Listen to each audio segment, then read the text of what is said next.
कि आज जो बच्चों के चैलेंजेस आ रहे हैं, बच्चों में जो रिजेंटमेंट है, एंगर है, फ्रस्ट्रेशन है, गुस्सा है, बिकॉज जब उनका इमोशनल बॉडी जो 16 टू 20 इयर्स में डेवलप होना था, मैच्योर होना था, उसे प्रॉपरली डेवलप होना था, मैच्योर होना था, तब हम उनके पास नहीं थे। वो अगर परेशान थे उस टाइम में और उनको था कि कोई मेरे इमोशंस को अंडरस्टैंड करे, तो हम सब पेरेंट अपने अपने वर्क में बिजी थे। आज जितने भी चैलेंजेस आ रहे हैं, बच्चों का जो भी झुकाव गलत चीजों की तरफ हो रहा है, और जो आप देखते हैं बहुत सारे बच्चे आज हीनियस क्राइम कर जाते हैं, उनको एक बार को मतलब तकलीफ नहीं होती है। आज आप बहुत सारे बच्चों को पूछो कि तुमने जो गलती की है, क्या तुम्हें इसका रिग्रेट है, वो बोलेंगे नहीं, मुझे नहीं रिग्रेट है इसका, बिकॉज उनका इमोशनल बॉडी जब डेवलप होना था तो हम उस समय उनके पास नहीं थे इस बॉडी के डेवलपमेंट। आज इसलिए एडोलेसेंट से लेके यंग एज में बहुत चैलेंजेस हो, या तो वो बच्चा अपने अंदर ही अपनी चीजों को रख रहा है और 17 इयर्स में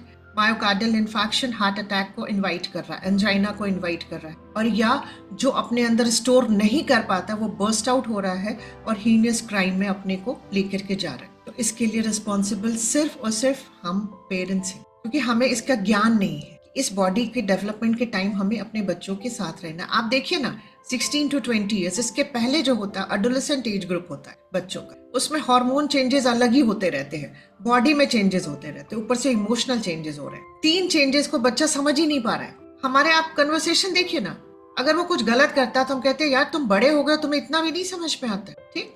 और जब वो हमसे कोई कहता है कि माँ मैं ये डिसीजन लिया है कि मैं ये पढ़ूंगा, तो मैं कहती हूँ अभी इतने भी बड़े नहीं हुए हो कि अब तुम अपना डिसीजन ले सको। आप सोच के देखिए, अननोइंगली हम उसके लाइफ में ना सिर्फ चैलेंजेस और कंफ्यूजन क्रिएट कर रहे हैं। हमें उसको बैठ के स्थिर होकर समझने की जरूरत है, उसके इमोशंस को अंडरस्टैंड करने की जरूरत है, उसके इमोशंस को बाहर लाने की जरूरत है कि जो भी इमोशन है उसको सप्रेस मत करो। जो सप्रेस करेगा वो हार्ट डिजीज को इन्वाइट करेगा आगे जाकर, और जो बाहर निकालेगा वो फिर भी बेटर रहेगा। बट हम क्या कहते हैं, गुस्सा करनी बुरी चीज है। अगर लड़के हैं तो तुम रो नहीं सकते, क्या लड़कियों की तरह रो रहे हो? आजकल हम लड़कियों को भी लड़का बनाने में लगे तो उनको भी रोने से मना करते हैं। हम क्या वीक बन रही हो? आंसू बहना, आंसू बहाना या अपने इमोशंस को एक्सप्रेस करना वीकनेस की निशानी नहीं होती, लेकिन हम अपने प्रोग्रामिंग के अकॉर्डिंग जो हमें मिला है हम पास ऑन करते चले जाए। मैं क्यों कहती हूँ ये साइंस हम सबको आना चाहिए था। आज जो हम लोगों ने अनजाने में गलतियां की हैं वो न किए होते। साइंस को लेकर टीचिंग में उतरने का पर्पस ही यही था, क्योंकि हम तो इंडिविजुअल काम कर ही रहते पेशेंट्स। हमारी एक पूरी टीम है जो ऑलरेडी पेशेंट्स पे काम कर रही है, लेकिन क्यों लगा कि नहीं, इस साइंस को लोगों को समझना होगा, तब जाके हम एक खूबसूरत दुनिया बना पाएंगे जहां लोगों के अंदर सच में पेन कम होगा। पेन आप एकदम कम नहीं कर सकते, मतलब पेन फ्री हम नहीं बना सकते किसी भी सोल को, लेकिन कम कर सकते हैं उनके पेन को। और वो ये बहुत इंपॉर्टेंट पार्ट है इमोशनल बॉडी डेवलपमेंट के लिए। आज जितने भी चीजें, आज आप बहुत सारे लोगों को सुनते होंगे कि बच्चों ने जब बड़े हो गए तो पेरेंट्स को वृद्धाश्रम में छोड़ दिया। हम एक ही पहलू देखते। हमने कभी बच्चे के पॉइंट ऑफ से जाके पूछा कि बच्चा तुम्हें क्या ऐसा पेन था कि तुम अपने माँ पापा से इतना अटैच नहीं हो पाए? दी ने जब डेमो सेशन हमारा हुआ था तो दी ने 2 पहलू दिखाया था कि झंडे को चिड़िया ने आके खोल दिया, वो किसी मार्टियर का वो था, उसमें सोल थी, और जब दूसरा पहलू दीदी ने दिखाया तो चिड़िया तो उस पर बैठी भी नहीं थी, झंडा तो अपने आप थोड़ी देर के बाद खुल गया। हर चीज के 2 पहलू होते हैं। हम एक ही पहलू देखते हैं कि बच्चे कितने आजकल गलत हो गए हैं, बुरे हो गए हैं, इनमें एकदम वो संस्कार नहीं रह गए, वैल्यूज नहीं रह गए, इन लोगों में इमोशंस नहीं रह गए हैं। ये अपने पेरेंट्स को आज ओल्ड एज होम में रख रहे हैं, अब छोड़ के बाहर चले जा रहे हैं, उनके साथ नहीं रह रहे, अगर शहर में भी है तो अलग अलग रह रहे हैं। कभी जानने की कोशिश की है क्यों?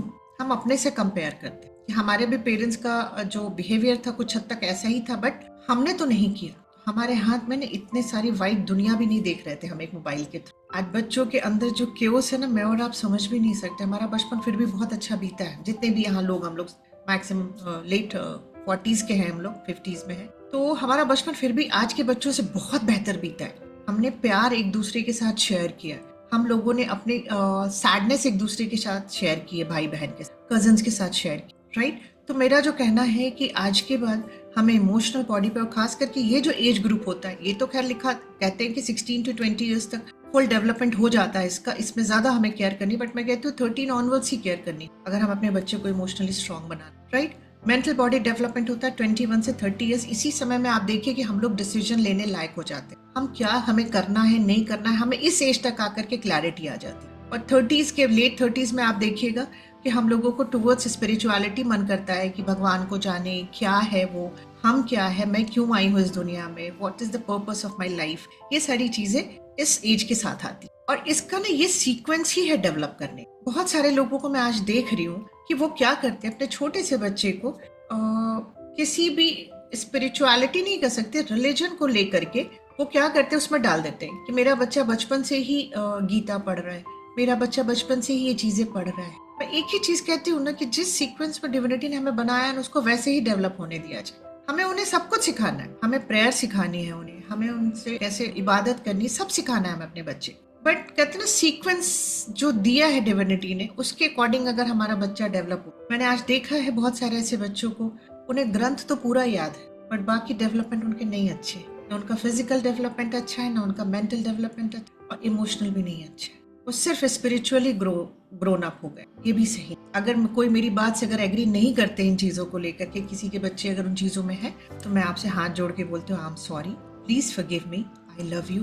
बट ये मेरा मानना है, जो मैंने समझा और सीखा है मैं उसी को बस आपसे शेयर कर, राइट। तो हमारा जो है डेवलपमेंट जो हमारा बॉडी का होता है वो 4 बॉडीज होती है हमारी, जिसके डेवलपमेंट पे हमें ध्यान देनी। और लेवल्स ऑफ माइंड हम लोगों ने जाना ही था कि कॉन्शियस, सबकॉन्शियस, बट स्पिरिचुअलिटी में एक और level mind, super conscious mind. इसको हम लोग हायर सेल्फ भी बोलते हैं, क्योंकि कॉन्शियसली हम अपनी बात सबकॉन्शियस को देते हैं, सबकॉन्शियस हमारी बात सुपर कॉन्शियस को कन्वे करता है, और फिर सुपर कॉन्शियस हमारी बात जो है डिविनिटी के सामने रखता है। ये चैनल हम कभी भी जब नेक्स्ट एडवांस कोर्स में जाएंगे या इस कोर्स के एंड में ट्रीटमेंट में अगर हमें टाइम मिला तो definitely I would love to discuss this thing, क्योंकि मेरा सबसे फेवरेट टॉपिक है ये कि हम कैसे डिविनिटी से कनेक्ट। क्योंकि जब ये समझा और किया तो उस खूबसूरती को मतलब महसूस किया, और तो समझ में आया कि कितना खूबसूरत एहसास है ये प्रेयर इस तरह से करने और मेडिटेशन इस तरह से, राइट।